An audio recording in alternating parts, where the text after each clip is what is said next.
I'm reminded of Sir M. Vishwesvaraya, who said, industrialize or perish. I don't know whether we have come to this stage now where we can say digitalize or perish. Let's hear it from the experts, what they have to say. I'll call now Mr. Bhavya Desai, who will moderate the session, CEO and Group Head of Ambrosia and SAP Media. Vanessa Pandita, GM, Innovation, Strategy and Special Projects, Alcobrew. Can I also please request Ashwin Balivada, the director of Cheers Group, to join me, and along with him also, can I please request Amit as well, Amit Khemani. He's the vice chairman for the Khemani Group. Please. Yes. So there are two times when I feel over the course of any conference, there are two exciting sessions. Number one is the one which is after lunch, because that is the time when you really have to push yourself to stay awake, which means the conversation needs to be extremely exciting. And second is the last session of the day. The last session of the day, which means that you really need to actually keep the spirits really high, because after this we're going to have the Ambrosia Awards, and naturally that needs to be extremely exciting. So having said that, I think digital, especially in today's day and age, is something which is probably the least discussed in our industry. As you know, that over the course of these sessions that we've had over the number of years, we always try and intertwine digital in terms of marketing as well as social media to try and highlight the importance that they are playing. I have a really nice and interesting and young panel with me, which is one of the reasons why we always do this, so that we can bring in a fresh perspective. I will start with the lady first, of course, Vanessa. It is going to be, I'll just give a couple of minutes to each one of them to just give some opening remarks about what they think about the topic. And after that, we'll obviously have a very interactive session wherein obviously we'll open it up to you all as well. And we'll have a quick round of questions between us. Thank you, Bhavya. And good evening, everyone. So indeed, the topic of the evening is the rising influence of digital media and success stories of brands in India. And it's been very aptly titled. And I would actually say we can take a couple of steps ahead by saying that we're already under the influence of digital media. So digital media is actually an ocean, and social media is like a drop, like Instagram, Facebook, Twitter. It's like, it is significant, but it's not everything in the gamut of digital media. And then narrowing it down to the Indian Alcobev space. So we have a lot of regulatory challenges in terms of advertising as well. So in fact, actually there was one article, I believe it was circulated today. This is not in specific with digital marketing, but rather surrogate marketing, which was a former version of marketing in Alcobev space. And there's another authority apparently called CCPA, which I learned today. And they're actually looking into the matter of surrogates because they also exist simultaneously. Regulatory authorities.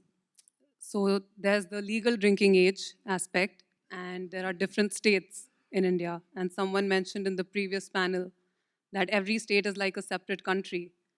So this is applicable on this digital platform as well, you know. So if you go behind the scenes, for every state, there are different rules and regulations that need to be followed, and there are different legal drinking ages. So there's an entire different research that needs to be conducted before one goes into digital media in this space. So yeah, that's what I would like to start with. Yeah, just to continue to what our panelists have said, I just think that we were earlier in the industrial revolution, and now moving on, we have seen so much has been achieved, and now it is the era of the digital revolution, you know, and this is what the digital revolution brings to India, and it's just been the tip of the iceberg. But I'm so happy and glad to see how the Gen X and the Alpha and the other generations have embraced this technology, and it's gone to a different level. I mean, the newspapers or the magazines or everything is passé right now. I think you just need to be evolving as the technology evolves. The digital also is evolving in that scale and manner, and the information which it has and the opinions which people can give, see, talk, get feedback is just a different landscape. I mean, nobody would even think that India would be so open to it and so, uh, you know, what you call welcoming it. I would say, everybody has their own opinion and their own viewpoint, and they see the products. They talk about subjects. They talk about things which were tabooed earlier. And now it is just so open, and we are living in the 21st century. So if we are talking about India becoming a $7 trillion economy and the third largest economy in the world, these are the steps which we need to, take proactively, and uh, also kind of educate our younger generation and our older generation that what was earlier seen as taboo is accepted, because this is the new trend, this is the new mantra, and this is the way the industry or the world or the things are changing. But again, it's not to disrespect your culture, your methods, your values, but again to have a very broader perspective towards things, because what was relevant earlier in terms of technology or in terms of strategy or in terms of good practices, GMP, etc., things have changed, things have been evolving, and that's why we, as marketeers, consumers, manufacturers, entrepreneurs, we always look at things out of the box thinking that will always, take you one step forward. Otherwise, it would just be a me too approach. So that what uh, differentiates you from the clutter and from the rest. So that's my take on the embracing the digital revolution and embracing the digital technology. Thank you. Hi. My name is Ashwin. His name is Amit. That is Karninder. We have AI in common. There's an AI in our names. Bhavya, sorry, your name doesn't have AI. So AI, according to me, is the future when it comes to attracting our consumer to our choice of alcohol. And what we've seen in the past few years, since, AI was not enraged that time, ChatGPT was still not there. Now I do my agreements on ChatGPT. I have to appoint him as a distributor. Can ChatGPT make an agreement between Ashwin and XYZ? So the agreement is ready in like 10 minutes. But we've seen some data here which says that a consumer is influenced on a scale of 10, 3 out of 10 on TV and print media, and up to 7.5 out of 10 on OTT and digital media. So the thing is, in OTT and digital, it is at our wish. We can access whenever we want to, whether we're in the bathroom or we're in the train or whether we're in the airport, anywhere, or like my dad is using there. But when it comes to print and TV, there are specific times that we'll have to log in or watch and then get absorbed by the message that the maker wants to give. So considering which we nowadays have to always say our Prime Minister's vision of having a $7 trillion economy in the next few years, digital media is going to play a very, very prominent role. And for us, where our restrictions on advertising is heavy, is huge, and is getting difficult by day, using this tool is of paramount importance to us. Like, for example, 5 years ago, we had developed a product with AGI, actually. I think you were not there at that time.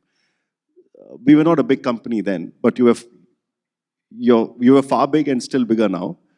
But we used your platform to advertise our awards.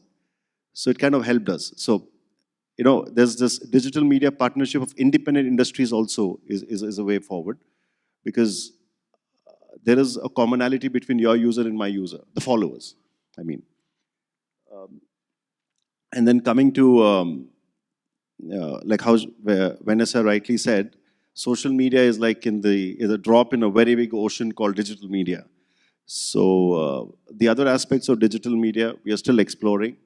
And as we progress, we have to keep on improving on getting new ideas of digital media, because this is one thing that we are directly in the hands of the consumer. Like the telephone is in his or her hands. You can't get more closer to anybody than that, except for your spouse. So I think a way forward is improving our marketing strategies in line with AI and digital media. It could be anybody. It could be a commodity, or it could be like Tag, your beer. So, I mean, the message has already gone, it's a good beer. That's through digital media, isn't it? So yeah, so digital media is the future. I will actually take from what Ashwini said, You mentioned something about OTT platforms.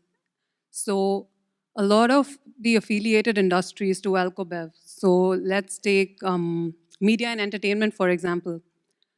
There's been a rise in the quality of the content, the kind of the content. Then the way the media is being distributed, there's been a rise in OTT platforms.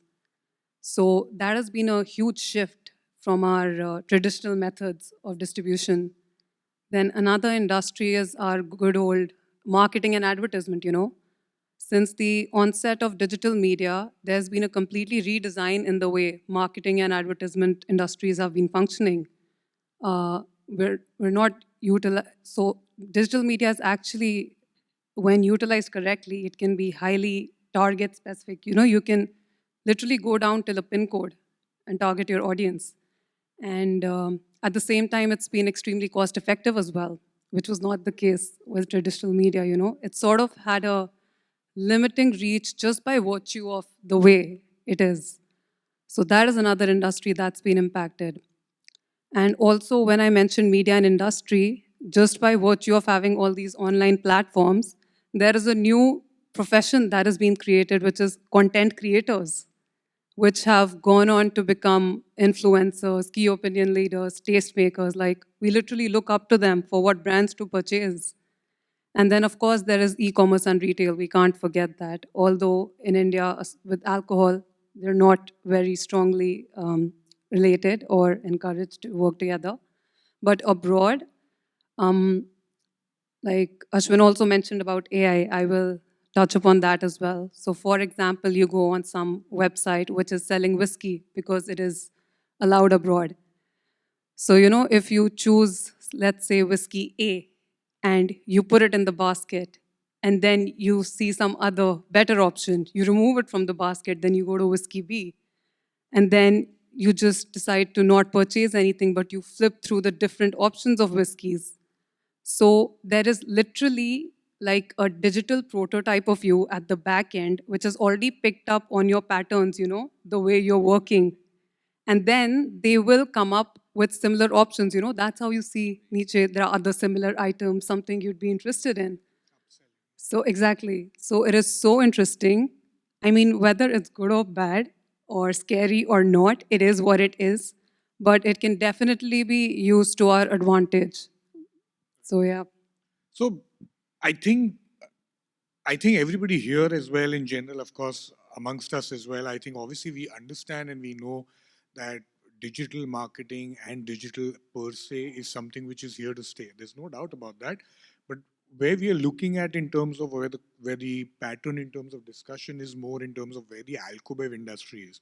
And what I've noticed is a question probably where I'd probably open it to three of y'all. And also, this is a open session. If at any point of time, if you all feel like asking questions, then please just raise your hands and we'll be more than happy to stop and just entertain you as well. But the first very interesting point which you spoke about was regulation in this respect. So there are two aspects. I will touch upon that maybe in like 5 minutes. But before that, coming to this conversation about where it is in terms of Alcobev products, what I've actually noticed is, and which is probably per se a lot of you also might have, when you open up your social media apps, whether it's taking your, Instagrams, your Facebooks, or YouTubes, if it still comes under that, which it really does not, but nonetheless, there is a very differentiating segment between what you see from what is a targeted message or a strategy or a communication content, what comes from an Alcobev company, as opposed to any other FMCG product. For example, if it's a cola, which some of them refer to, because it's a broadened horizon, there's a lot more that they can communicate at. And then suddenly, when you see an Alcobev product, whether you take like the Indian single malts, the international players, beers, whatever you name it, it's a very limited basket that you actually see in terms of that communication. So, do you all see that? And in that limited space, how is it that you all feel that possibly a brand can really play? So when we see this in social media, uh, when we speak about our beverage alcohol products, it's all associated with having a good time or food pairing or being on the beach enjoying a sunset. But if you see, say, a shoemaker, it's about aspiration, it's about style. So that's something we need to bring together. You know, we almost including ours. A lot of us are only focusing that, okay, you're just going to have a good time, but you're unable to associate beyond a good time or or a good place or a location for that matter. So yeah, we have to work more on giving a complete or holistic character for the brand on social media. Uh, that's my take. Because back in the day when we had advertisements, like the first thing I can remember is when we were in nursery, we had Shah Rukh Khan doing the bagpiper ad. So it was much more than communicating that you're having a good time. It's about meeting old friends. It's about uh, aspiration. It's about, yes, I'd like to work hard to achieve that. So this is something that's not appearing in any of our social media posts. I mean, I could be wrong because again, social media is a is a small drop in the larger ocean of digital media. Also, the fact that, with this alcohol companies' regulations and the uh, route to market, certain places you can't advertise and you can't, you have so many restrictions and stuff like that. But, this is a platform where you can reach to your target audience and whom are you looking at and what is it that you want to convey and what is it that you want to say. But I would also take this step forward rather than also just focusing or showcasing on your products. There are companies which also want to tell the consumers that the good work they are doing about sustainability, about ESG, about how the whole alcohol fraternity and community came together at the time of COVID, by giving hand sanitizers and and that could only happen through digitalization, because again that was the platform which we could reach to your stakeholders, which you could reach to your partners, which you could reach to all your collaborators. So that was very, very important. And even like today, what we call as gender parity, now just I was just reading now, Queenfisher, that UBL, United Breweries Limited, has removed a limited edition pack. It's called Queenfisher. It's recognizing all the women, you know, who have been bonded, who have been talented, who have made a difference into people's life, directly or indirectly, and who have been there. So it's recognizing women as well. So I just feel this is a platform that, again, just like anything else, how you would all like to, portray it. Like it could be used for a betterment and also to create chaos. Just like any, you have two sides of a coin. So it's like what you make out of it. Thanks. That was a very valid question, firstly, Bhavya. And I completely agree with what Ashwini had to say and you had to say. And yes, we have the regulations, but despite that, I think Indian Alcobev brands have beautifully adapted to the social media landscape. Uh, there was mention about aspiration and building that whole perception around the brand. That is one way to go about it. Actually, that is the way to go about it, but how it further trickles down in terms of communication, and I'll probably get a little technical here, if that's fine. So, you know how there are various ways in which you can share your message on social media. There's videos, there's your statics, there's reels, and I don't know. There's like every day there's like a new method, new way of sharing coming up, and uh, the the messaging that you're giving. So it's like videos will suit one particular kind of people. Statics will be suitable for one particular sort of people. So the way I'm looking at it is like it's actually really beautiful, like how one can really trickle it down and the kind of insight one can get about what sort of consumer prefers what particular format and how they want to see it. So yeah. So personally, the way I see it in terms of digital, I understand as brands and of course as people who have products in the market. I think the key message, which is across the board, which is going to be in anything, whether, and I do disagree with some portions that you guys say. For example, you all mentioned that social media is just one drop in terms of digital marketing in the ocean. The thing, but is that in Alcobev industry, because of the regulations, that literally, apart from being a normal surrogate, if you really want to publicize or advertise your product, then that's pretty much the only way. Yeah. So it is actually, according to me, it's actually the reverse. It's literally the biggest fish in that ocean. The reason is because that's what everybody is capitalizing on. And then in a layer below, I actually see the message which really goes across from all brands, which anything to do with digital is purely content. Now, how you play with that content and what is the brand message that you advertise or you connect? Because I think everything in social media, especially with a lot of the machine learning, AI algorithms at the back, it's naturally creating a digital avatar of you of whatever you're clicking, like you mentioned. So everything which is being targeted inside those things is possibly what derives onto the content that you create. Now, how you market that content, how you create that content is up to you, is what my perspective is. Maybe, I mean, you all have a different perspective, but that's what I'm kind of gathering at, number one.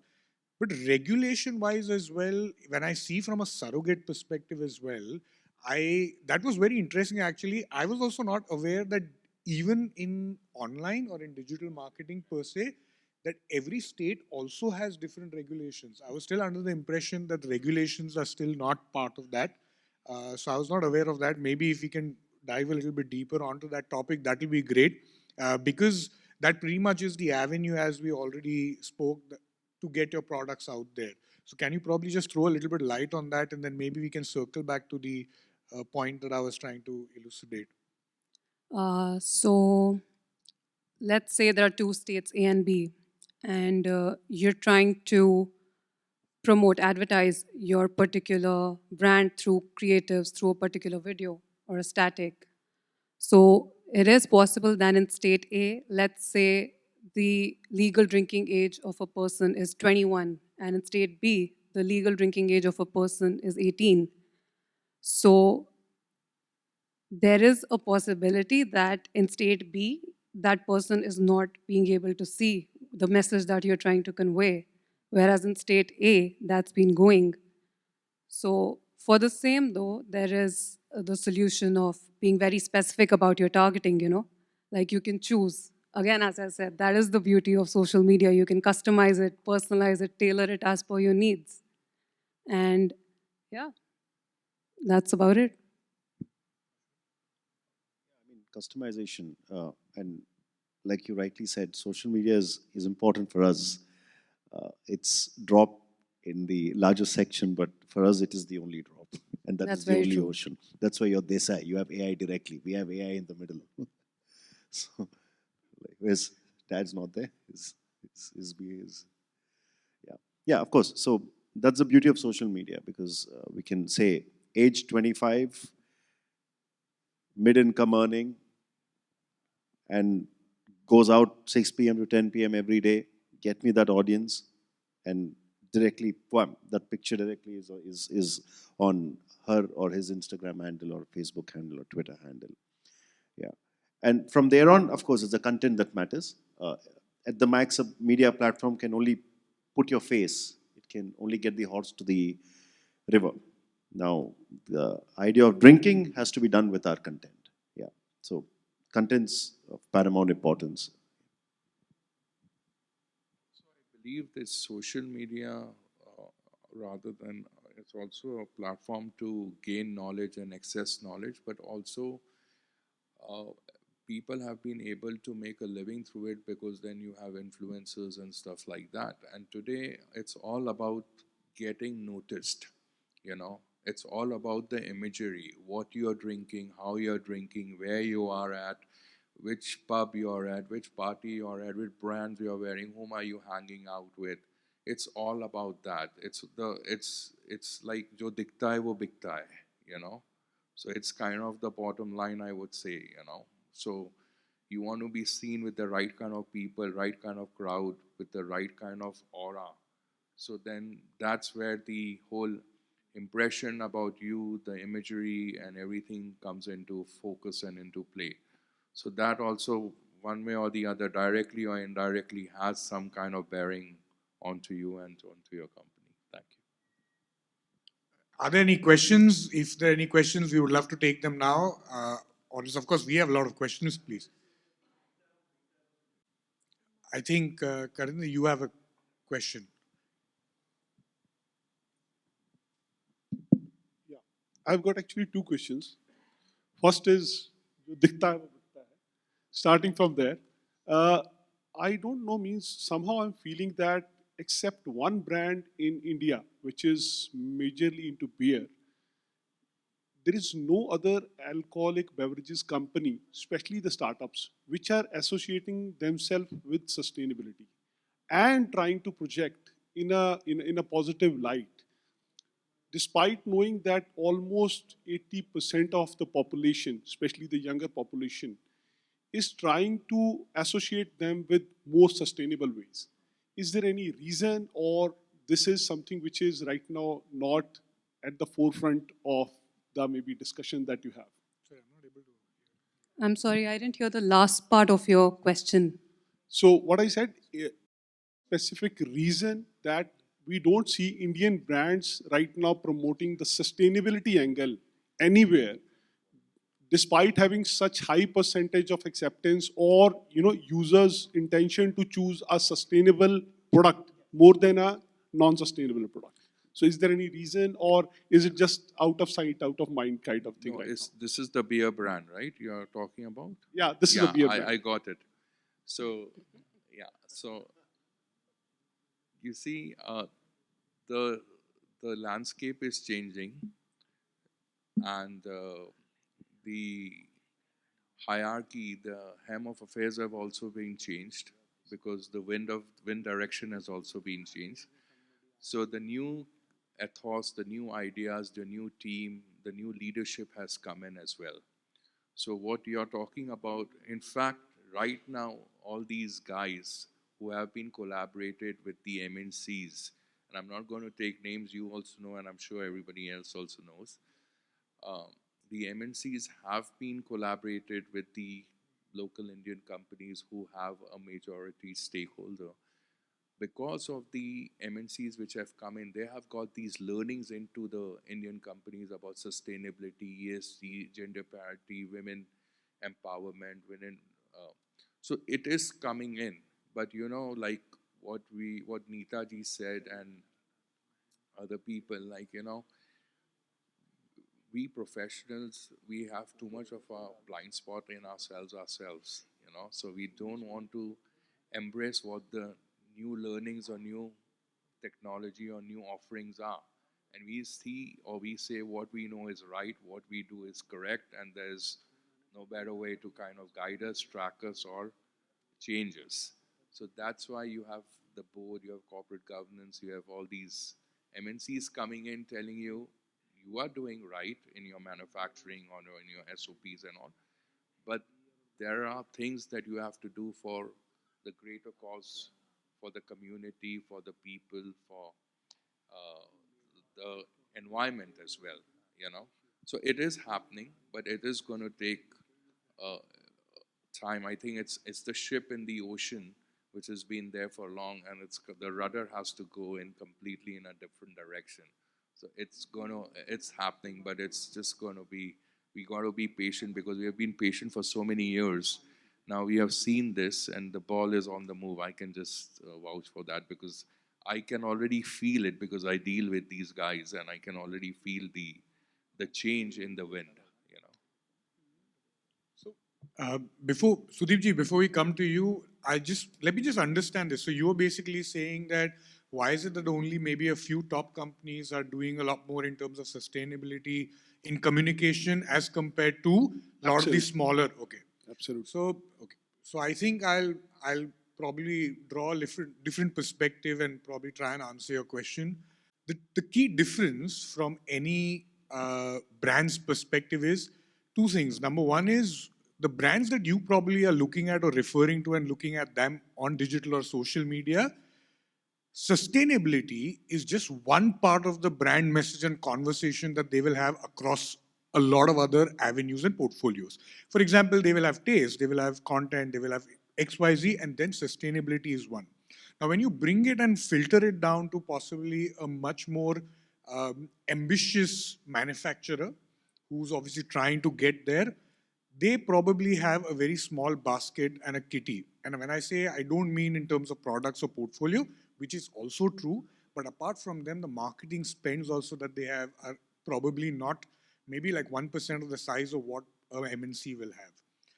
How wisely they spend that 1% and what is the ROI that they might get out of it is the biggest critical factor which might make or break their product, especially in a scenario when they can't really go ATL because everything has to be BTL below the line in that respect.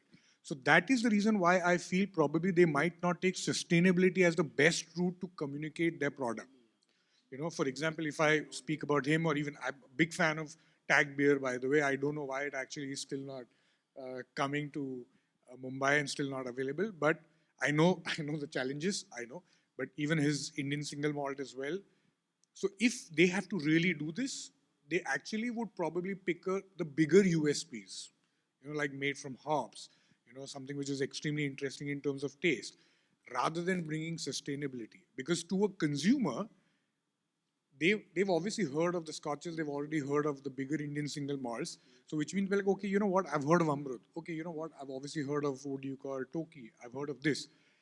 Oh, they're sustainable as well. Okay, that's interesting. Okay. Tag beer, not 100%, 100% people have heard. So what they'll be like, okay, oh, tag beer. Okay, sustainable, what about taste? Let me first talk about taste. I feel that, if I could be wrong, maybe you guys, I feel that's the biggest factor why they don't talk about those things. According to me, maybe if you guys can add as well.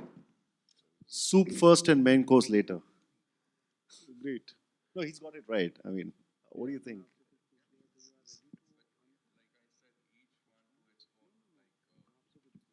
Like I said, each one to its own. The bigger companies are going that way, and the smaller companies, again, it is important. But right now, again, I have seen some scenarios where you talk about products, and I think you're bang on, because I've seen certain companies which have great products, great potential, everything, but when it depends who's looking at it, at what lens is being looked at.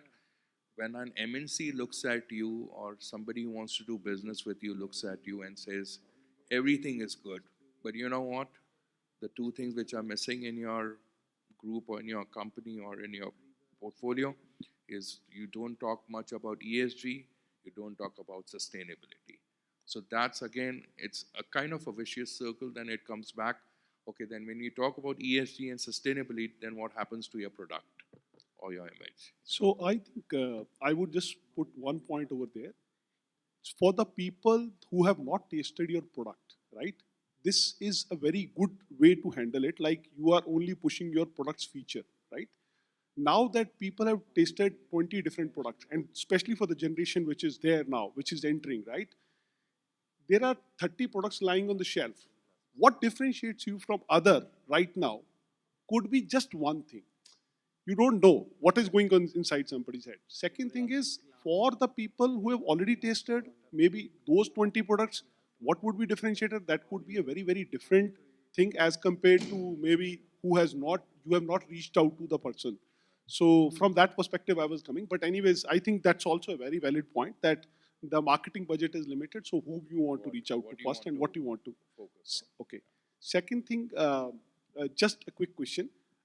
In terms of, so far it was only a one-way communication, right? In the sense, brand will send their messages, right? And nothing is going to come back. So this is the biggest thing that social media has kind of, it is a two-way communication now. People are posting on your pages, people are posting on your blogs, right? Whatever are there.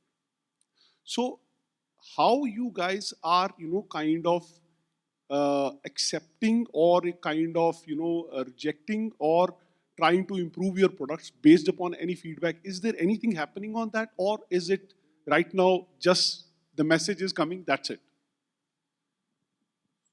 So one of the biggest things in life is like why most of the leaders, why most of the leaders fail is because of feedback.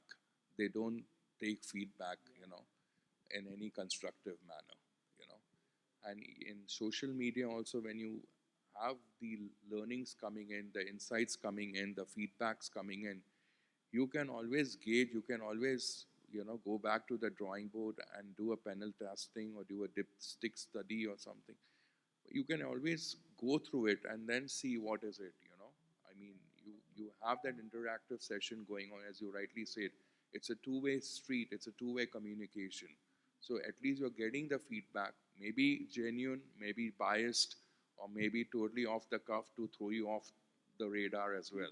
So you got to filter it just like anything else and then make sense of what really works. And it may be a genuine feedback also that, like in beer gets oxidized. I'm giving you an example. Or the beer shelf life, it's coming to an end because, the CO2 content is not proper. The sedimentation is there. There are many reasons that could happen. So you have to take what the consumer is saying also. After all, consumer is God, consumer is king, So ultimately, when you say that, then you have to even respect what they are saying, validate it, and then analyze it and take your corrective action and measure accordingly, I completely agree with what he said. And also, I'll answer your question in two parts. The first aspect was regarding the social media, There's user-generated content, there's two-way communication. So I actually have an experience with a beer brand. And so I was actually randomly reading up, like Googling something about the spirits industry. And then this particular article on a national daily about a very prominent beer brand came up, and I wasn't even looking for it. I will circle back on our topic a little bit here. So that is the power of search engine optimization. I didn't even want to read it, but anyways, it piqued my curiosity. I read that article. Next thing I know, I'm checking the Instagram page of the article of that particular brand. And, in millennials terms, it's like, if it's not on Instagram, it's not real, it's not happened. So I'm seeing the Instagram page, and then I'm checking out the stories. And literally, it's like they had covered every state in the country. And, real users were sharing their videos, their photos. And there was a part of me which was actually like, damn, I want to try this beer. Like, actually, and I'm not even massively a beer person. I wanted to be a part of that shared experience. So I would say that is a very fantastic job done. by the marketing team of that particular brand? And the second part of your question about how the blends are improving or not, or whether it's just a marketing gimmick happening, I will actually request you to try out the particular brand you have in mind, and you should give us the feedback, Karuninder. What brand is it? You tell us if the blend has improved or not. We'll appreciate that. Thank you. That was my response. No, I just have to share a story here. We have a brand called Jinsin. We did a tie-up with Bumble, and after every profile, our photograph of the gin comes in. So we were like, "Oh, you're gonna get lucky with the next one," and I think it didn't happen. And they tweeted, "Oh, लड़के के बाप ने तेरे को कान में बोला क्या कि I'm gonna get lucky?" So we went really bad with that. So yeah, we've had this two-way, bad experience once, but it was fun. It's like, yeah. So I think what essentially, from my perspective, happens is that a brand, when they're probably, so Deepti, sorry, I'll just come to your question the moment we finished this one. So from my perspective, I think what happens, two things. Number one is that I don't think any brand essentially looks at online or social media as a avenue of a lot of feedback. I feel the percentage of that feedback is very minuscule. The reason is because more often than not, irrespective, even if you're going to do some amazing things, 80% of what you're going to get in terms of comments and all of those things, they're all going to be trolls. Most of it, yeah. Even if you've got the most stellar product, even if you have Virat Kohli, who's performing at the best, at the peak of his form, out of 80% of the comments on his pictures or whatever, maybe the best cover drive will be, what is Anushka doing, what is X doing, how's your baby, and stuff like that. So only 20% or 10% of that is actually meaningful feedback, which probably a brand usually takes. And I'm pretty sure that's exactly what they do. In terms of really getting the feedback, we know obviously we have the traditional methods where naturally you will go to the experts, you will see a lot of great reviews, you always get a lot of feedback from the industry stalwarts as well. So it is a two-way communication because I think everybody, and I don't just mean alcohol brands, I think everybody uses social media as a brand to possibly just do engagement. That's about it. I don't think personally that any valuable feedback really comes. The reason is because we've also been, like how you mentioned, I'm sure that they also have, we as well, when we do a lot of content, a lot of that, they're really funny comments. You can actually turn it into a really good content, which we've done as well. You can actually turn it on content, upload it everywhere to make it more interesting. So maybe that probably answers your question a little bit more, I don't know. But I don't think so they rely on that as feedback per se, in terms of a two-way communication.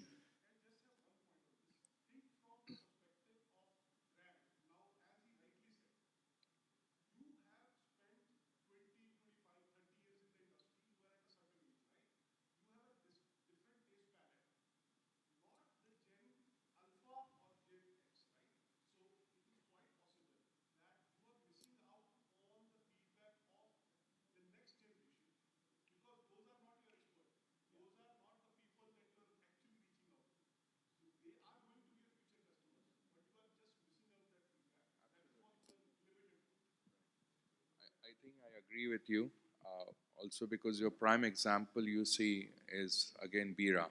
I mean, you look at these guys, whoever, the people who have grown up or who have been drinking like Kingfisher or Knockout or whatever, Foster's and all. And today, when you ask these guys, this young generation, they swear we Bira Blonde. Just examples. I'm trying not to promote any brand, but I'm just trying to tell you. Or you have Brew Dog, or you have any other brand like which has more hoppy character beer like a hopper. I mean, who would have thought? Like White Owl. These are all microbreweries, craft breweries, beer with a different palate, different taste, different character, different profile. Now, a guy drinking Kingfisher, he'll say, "I don't want to drink beer." The guy drinking beer, I will say, "I don't want to drink Kingfisher." So that's your That's the target audience, exactly what you're saying.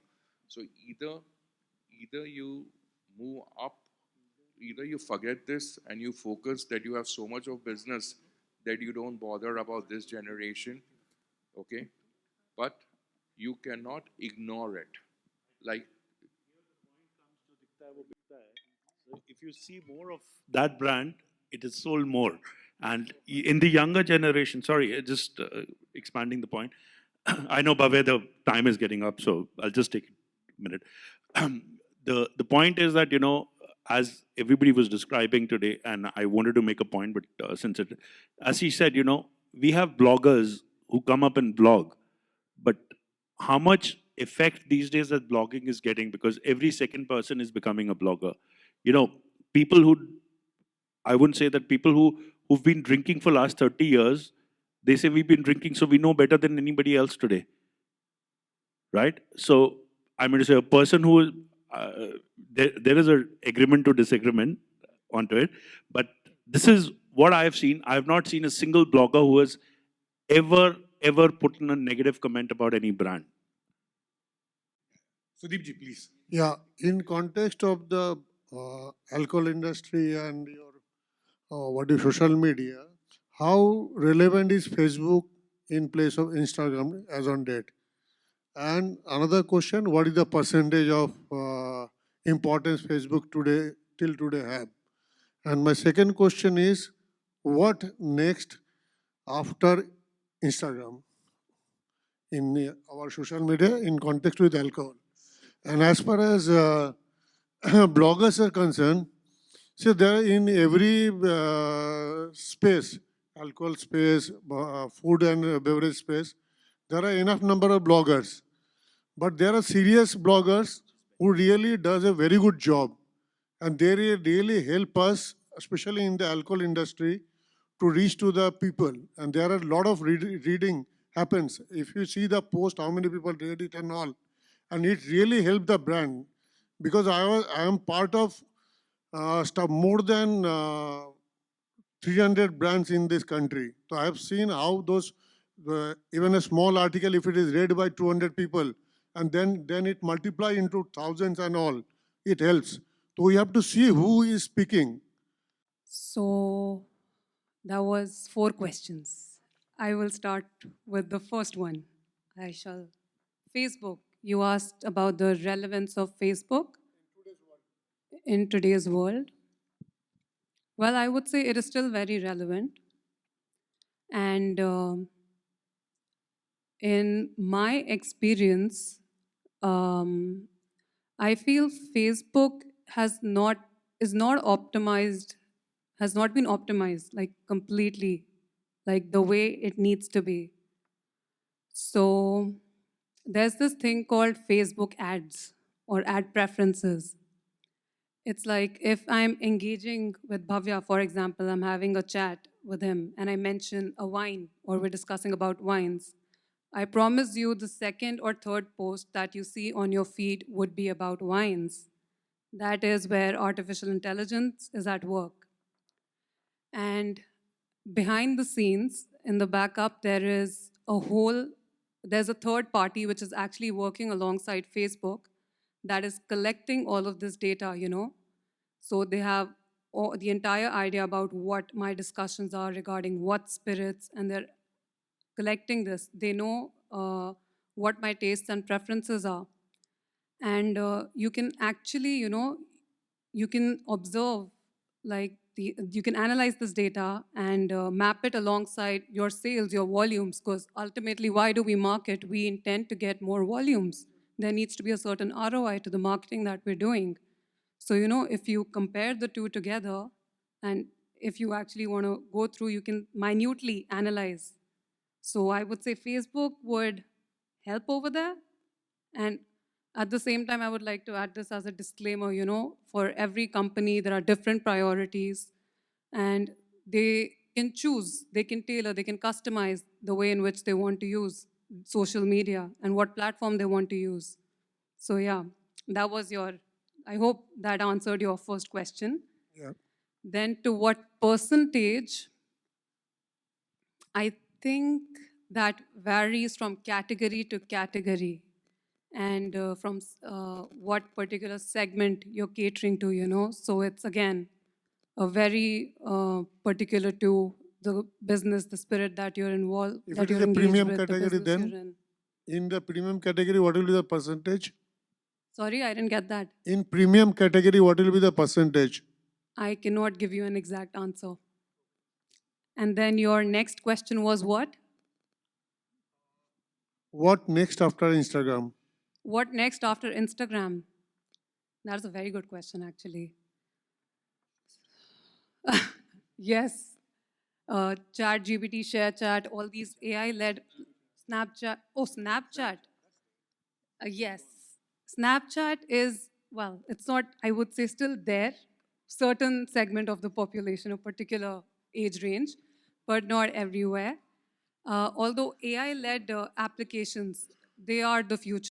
And I can share in my experience. So our brand, we engaged in an AI-led activation. We are actually, I would say, one of the early adopters of AI. And for Golfer Shot, we made this video. And it was all the insights taken from users. And it actually came up very well. And the best part was like when we were sharing that video, when we were endorsing it, you could actually see real-time updates.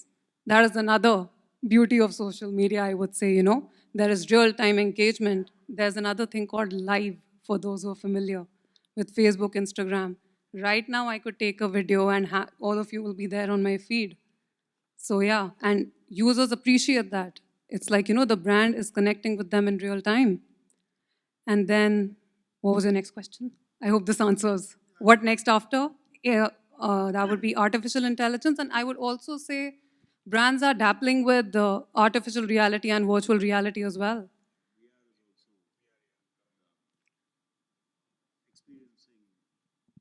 Like you can drink with the gadget, so you feel you're in Miami drinking. Yeah, that's on. That's on. Yeah. I mean, A that's lot the of future. companies are doing it.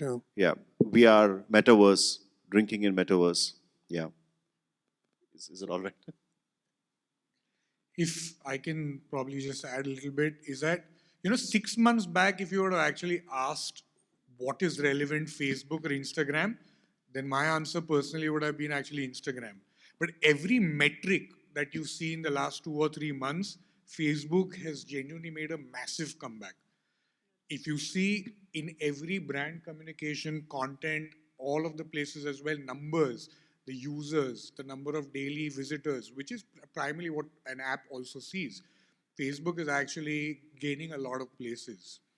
But it is very important to understand the differentiation factor between these two platforms and apps as well.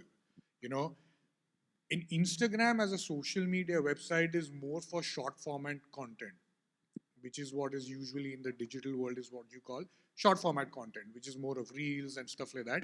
And that is a bandwagon where all the other apps are also flying. If you remember, YouTube has always been a long format content, but now they have obviously come up with shorts. That's the reason why, because they know that nobody really has the time to see long format content anymore. Another metric which is very important to understand is even in YouTube now, actually, there are only two types of trends and two types of content which is working. One is shorts, which is short format content, and then there is the very long format content, which is podcasts. And that's precisely the reason why you see more and more people jumping into podcasts, because that average viewing duration, which was originally 8 to 10 minutes, is no more. People don't really have that patience. It's either under 1 minute or it's actually over an hour. So hopefully, like this probably puts things a little bit into your perspective, because Facebook is a completely different beast. Also, the target audience for Facebook is a little bit more in terms of the demographic is a little higher as compared to Instagram. I see from generally what I observe as well, most of the people who really use Facebook even today, for instance, I'll give you my personal example. I actually go on Facebook once in 2 months. But my parents, they are more regular on Facebook rather than on Instagram. Actually, they are not even on Instagram. So it's like that. But for me, probably I'll go 5 times on Instagram. The reason is, and I'm sure it must be similar for them as well. So that's probably, so demographic is a lot different probably for Facebook maybe. Yeah. Thank you so much. Even if you have any more questions, then of course we are we are already short on time. So I would like to obviously conclude and thank all the panelists for joining me. Also, of course, all of you as well to make it. I hope this was an informative session for you.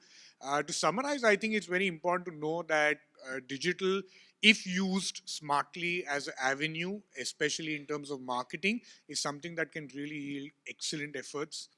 We hope that we were able to elucidate that to you and also give a little bit more of insights. So thanks a lot. Thank you so much once again. That also concludes the session for the INSPIRIT 2024, and I hope it's been a meaningful session for all of you, and it's been content, and it's been topic and sessions which you all have appreciated. As usual, it's really good to see you all, and we see you soon.